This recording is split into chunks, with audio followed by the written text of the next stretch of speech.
በኮሪደር ዴቨሎፕመንት ውስጥ 7 ደረጃ አካባቢ ጋይ ጸጋዬን ሄዶ ማየት ይቻላል። ልጆችን ወስዶ ጥበብ ትልቅ ነው ብሎ መናገር ይቻላል። እኚህ ትልቅ ሰው አገር የሰሩ ሰው ናቸው ብሎ ማሳየት ይቻላል። ሁለተኛ ሐውልት ደግሞ ትናንትና በአጋጣሚ በደጃቹቤ በአራዳ ፓርክ በኩል ሳልፍ ሰዎች ቆማየውና ስወርድ የጋሽ ስብሐት ገብረ እግዚአብሔር ሐውልት እንደዚሁ ደጃቹቤ ላይ ተሰርቶ አየሁኝ። ይሄ የሚቀጥሉ ከያንያን ትልልቅ ሰዎች መከበራቸውን አይተው ወደውት ጥበብን በደንብ እንዲዘልቁበት እንዲኖሩበት የሚያደርግ አገራችንም ከተማችንም መዘመኗን አዋቂ መሆኗን ታላላቅ ሰው ማክበሯን የምናሳይበት ትልቅ ውጤት ነው እና በተለይ በእነዚህ ሁለቱ ነገሮች በጣም ላመሰግን እፈልጋለሁ። ሪፖርቱ ላይ ያው ቦታ ስላልነበረ ይሆናል ያልተነሳው፣ ግን ሐውልት ማቆም በጣም ትልቅ ነገር ነው። ክብርት ከንቲባ የአገር ባለውለታዎችን ለማሰብ ከተማው የሰራው ስራ በሪፖርቱ ተገልጿል። ብዙ ምክር ቤት አባላት እንደምታውቁት ቅድምም እንዳነሳሁት ከያንያን ከዚህ ውስጥ ተጠቃሚ ሆነዋል። በዚች በ6 ወር ውስጥ አንድ በጣም ትልቅ ደራሲ በጣም ብዙ አስተዋጽኦ ያደረገ መንገድ ወጥቶ ተቸግሮ የነበረ ሰው በጣም ትልቅ ደራሲ ነው፣ ሀብታሙ አለባቸው ይባላል። ክብርት ከንቲባ በእርሱ አስተዳደር ይሄን ትልቅ ደራሲ የሚገባውን ቦታ የሚሰራበት የሚኖርበት ቦታ እንዲያገኝ መደረጉ የታላቁ ጀግና የአዲስ አበባ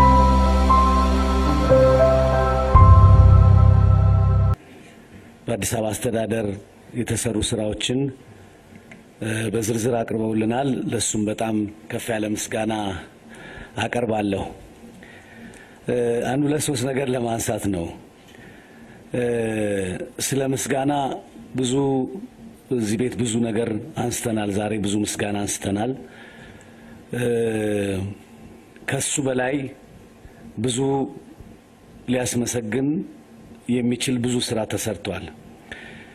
በቀደም አንድ የገጠመኝን በመኖርበት አካባቢ ገጠመኝ ላንሳና ምስጋናውን በሱ በኩል ላድርገው ይመስለኛል። የሚጠቅመው እሱ ነው ብዬ ነው ማስበው። ብዙ ስለተባለ በመኖርበት አካባቢ በራችን ላይ አነስ ያለ የህፃናት መጫወቻ ተሰርቷል እና ከኮሪደር ልማት ጋር በተያያዘ እና ብዙ ጊዜ ለምሳ ወደ ቤት አልሄድም። እኔ ጠዋትና ማታ ነው በዛ ማልፈውና ከቤታችን አለፍ ብሎ ከምኖርበት ቦታ አንዲት ደካማ 2 ልጆች፣ አንድ የምታጠባው አንድ ደግሞ እግር ያወጣ የሚሯሯጥ ልጅ ያላት ሰው አለች። ጠዋትና ማታ ሁሉ ጊዜ እናያታለን እና በምሳ አንድ ቀን በምሳ ወደ ቤት ሲሄድ ቆምኩኝ ሳላስበው። ለምንድን ነው እዛች ትንሽ መዝናኛ ቦታ ላይ ልጇን ቁጭ ብላ እያጠባች ትንሹ ልጅ ደግሞ ጨዋታ መንሸራተቻው ላይ ይጫወታል። ብዙ ነገር አሰብኩበት። የባለ ሀብት ልጆች መልካም ኑሮ ያላቸው በደህና ቦታ የሚያድጉ ወደፊት ኢትዮጵያን ተንከባክባ አሳደገችኝ፣ መጫወቻ ሰጠችኝ፣ ምቦርቅበት ቦታ ሰጠችኝ። ብዙዎቻችን ክፍለ ሀገር አካባቢ ያደግን ሰዎች በልጅነትም ትንሽ ትዝታ ያለንም እንደምናውቀው ወደፊት ትልቅ ስንሆን የምናነሳው የቦረቅንበት መስኩ ሜዳው ያል ነው የምናነሳው ሀገራችንን ስናስታውስ። እንደዛ አይነት እድል ለዛች ደካማ እናት ልጅ ማን ነበር የሚሰጣት? የኔ ቢጤ ልጅ መንሸራተቻ የተንሸራተተ ዥዋዥዌ የተጫወተ የሚኖርበት ቦታ ላይ መመልከት ትልቅ ነገር ነው እና ጠጋልኩና እሳቸውን ሴትየዋ እንዴት ነው የነገር ጥሩ ነው እንዴት ይመስሎታል ስል አንድ ቃል አሉኝ። እሱን ብቻ ልበል ብዬ ነው። ልብ ይመርቅ አሉ። ልብ ይመርቅ ነው ያሉት እና ብዙ የተሰራውን ስራ የደከሙትን ሰዎች ላባቸውን ድካማቸውን ሁሉ እንግዲህ ቃል በማጣት ነው ልብ ይመርቅ ያሉት። የልብ ነገር እውነት ስለሆነ እኔም ልብ ይመርቅልና ለሰሩት ሁሉ ለመራችሁት ሁሉ አንድ 3-4 ነገሮች ደግሞ የበለጠ በተለይ ከጥበብ ከባህል ከቱሪዝም ከስፖርት አንጻር የተሰሩ ነገሮች በደንብ ሃይላይትድ መሆን አለባቸው ብያሰብኳቸውን በሪፖርቱ የቀረቡ ትንሽ ጠበቅ ብለው ቢነሱ ክብርት ከንቲባን በኋላም በደንብ ያነሱት ብያሰብኩትን ለማንሳት ነው። አንድ አባባል አለ፣ የቆየ አባባል፣ ጥበብ ታከብራለች እንጂ አትከበርም፣ ጥበብ ታደምቃለች እንጂ አትደምቅም፣ ጥበብ ታሳምራለች እንጂ አታምርም ይሉን ነበር አባቶቻችን። ምክንያቱም የሚሰሩበት ቦታ በጣም ደካማ ነው፣ የሚቀመጡበት ቦታ በጣም ደካማ ነው፣ የሚኖሩበትም ቦታ በጣም ደካማ ነው። ባለፉት 6 ወራት አዲስ አበባ አስተዳደር ብቸኛ አንድ ለእናቱ የነበረውን የህፃናትና ወጣቶች ቲያትር በቆርቆሮ ከተሰራበት ቦታ በጣም አሳዛኝ ከነበረበት ቦታ 12 ፎቅ ወዳለበት ቦታ ነው የገባው። እዛ ውስጥ በጣም ዘመናዊ ቲያትር ቤት፣ ሲኒማ ቤት፣ መለማመጃ ቦታዎች፣ ካፌዎች፣ ቢሮዎቹ ደግሞ የጥበብ ሰዎች የሚሰበሰቡበት፣ ወዲያው ደግሞ አዲስ ሲኒማ ኮምፕሌክስ ወደ 15 ፎቅ ያለው አንዳንድ ጊዜ የበፊት ከያንያን ተመልሰው ይመጡ ህልም የሚመስላቸው አይነት ሁለቱም ብትደምሩት 27 ፎቅ ማለት ነው ለጥበብ የተሰራ ከቤዝመንቱ ከፓርኪንጉ ከግቢው ከመጫወቻው። ይሄ ፐብሊክ ስፔስ ይሄ ብቻ አይደለም፣ ከ50 በላይ አምፊ ቲያትሮች ተገንብተዋል። የጥበብ ሰዎችን የሚጠብቁ አእምሮ የሚታነጽባቸው፣ ህፃናት የሚታነጹባቸው፣ የሀገር ፍቅር የሚሰራበት፣ የወል ትርክት የሚሰራበት፣ አንዳችን እንድንወድ የሚሰራበት ቦታ ነው ከተማ አስተዳደሩ የሰራው። ከዚህ በላይ አሁንም አባቶች፣ ሲኒየሮች፣ ትልቆች ከያንያን ተመልሰው መጥተው ቢያዩት ብዬ የምመኘው የጥበብ ሰዎችን ሐውልት የሰራችሁትን ነው። ክብርት ከንቲባ ጸጋዬ ገብረ መድኅን ኢትዮጵያን ከሰሩ ሰዎች መሃል አንዱ ነው ብለው አንስተውታል ክቡር ጠቅላይ ሚኒስትር ዶክተር አብይ። ይሄ ሰው ግን ማስታወሻ የተሰራለት በአዲስ አበባ፣ ሐውልት የቆመለት በአዲስ አበባ ነው። በኮሪደር ዴቨሎፕመንት ውስጥ 70 ደረጃ አካባቢ ጋይ ጸጋዬን ሄዶ ማየት ይቻላል። ልጆችን ወስዶ ጥበብ ትልቅ ነው ብሎ መናገር ይቻላል። እኚህ ትልቅ ሰው አገር የሰሩ ሰው ናቸው ብሎ ማሳየት ይቻላል። ሁለተኛ ሐውልት ደግሞ ትናንትና በአጋጣሚ በደጃቹቤ በአራዳ ፓርክ በኩል ሳልፍ ሰዎች ቆማየውና ስወርድ የጋሽ ስብሐት ገብረ እግዚአብሔር ሐውልት እንደዚሁ ደጃቹቤ ላይ ተሰርቶ አየሁኝ።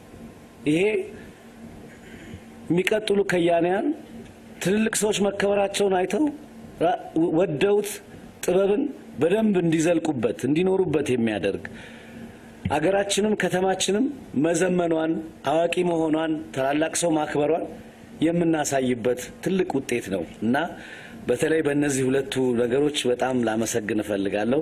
ሪፖርቱ ላይ ያው ቦታ ስላልነበረ ይሆናል ያልተነሳው፣ ግን ሐውልት ማቆም በጣም ትልቅ ነገር ነው።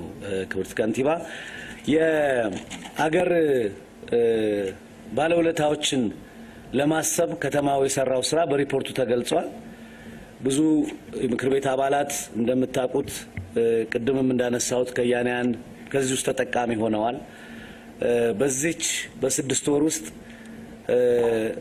አንድ በጣም ትልቅ ደራሲ በጣም ብዙ አስተዋጽኦ ያደረገ መንገድ ወጥቶ ተቸግሮ የነበረ ሰው በጣም ትልቅ ደራሲ ነው፣ ሀብታሙ አለባቸው ይባላል። ክብርት ከንቲባ በእርሱ አስተዳደር ይሄን ትልቅ ደራሲ የሚገባውን ቦታ የሚሰራበት የሚኖርበት ቦታ እንዲያገኝ መደረጉ፣ የታላቁ ጀግና የአብዲስ አጋ ልጅ እንደዚሁ ቦታ አጥቶ መኖሪያ አጥቶ የነበረው ክብር መስጠት፣ ባለውለታዎችን ማስታወስ፣ እነኚህ በእነዚህ ሰዎች ፊት የአገር ህልም የአገር ፍልስፍና ሁሉ የገለጻችሁበት የሰራችሁበት ስለሆነ በጣም ለማመስገን ያስፈልጋል። ይህም ቢጠናከርና ቢቀጥል በጣም ትልቅ ፍላጎታችን ነው። በጣም ደስ የሚያሰኝ ነው።